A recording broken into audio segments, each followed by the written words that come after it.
5 வருஷ திமுக ஆட்சியில தமிழகம் சந்திச்ச முக்கியமான நிகழ்வுகள். பட்டியலின மக்கள் வாழும் பகுதியில குடிநீர்ல மலம் கலந்த வேங்கை வயல் சம்பவம். அண்ணா பல்கலைக்கழக மாணவி பாலியல் வன்கொடுமை. திமுக நிர்வாகி தெய்வ செயல் மாணவிய பாலியல் தொழில தள்ள பார்த்தது. கள்ளக்குறிச்சி கள்ளச்சாராய மரணம். மரக்காணம் கள்ளச்சாராய மரணம். சென்னை ஏர் ஷோல கூட்ட நெரிசல்ல சிக்கி 5 பேர் மரணம். கரூர்ல விஜய் கூட்டத்துல கூட்ட நெரிசல்ல சிக்கி 41 பேர் மரணம். கோவை கார் குண்டுவெடிப்பு. திருபுவனம் அஜித்குமார் உட்பட 25க்கும் அதிகமான லாக்அப் டெத். அறநிலையத்துறையில முறைகேடு பண்ணது மட்டும் இல்லாம இந்துக்களோட உரிமையை பறிக்கிற விதமா தீபம் ஏத்த விடாம மத அரசியல் பண்ணது.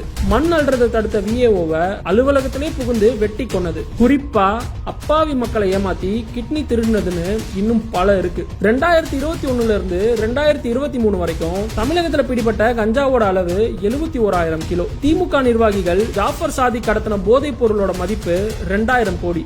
70 கோடி மதிப்புள்ள போதைப் பொருள் சிக்கின விவகாரத்துல கைது செய்யப்பட்ட சையத் இப்ராஹிம். 360 கோடி மதிப்புள்ள கொக்கைன் கடத்தி மாட்டின ஜெயனுதீன், சர்ஃப்ரஸ் நவாஸ் எல்லாருமே திமுக நிர்வாகிகள் தான். இது போக ஆசிரியர்கள் போராட்டம், செவிலியர்கள் போராட்டம், அரசு மருத்துவர்கள் போராட்டம், போக்குவரத்து ஊழியர்கள் போராட்டம், அங்கன்வாடி பணியாளர்கள் போராட்டம், தூய்மை பணியாளர்கள் தொடர் போராட்டம். இது மட்டுமா? மதுரை மாநகராட்சியில 200 கோடி ஊழல். KN நேருவோட துறையில 2000 கோடி ஊழல். பல அமைச்சர்கள் வருமானத்துக்கு அதிகமா சொத்து சேர்த்த வழக்கு. டாஸ்மாக்ல பாட்டிலுக்கு 10 ரூபாய் வசூல்.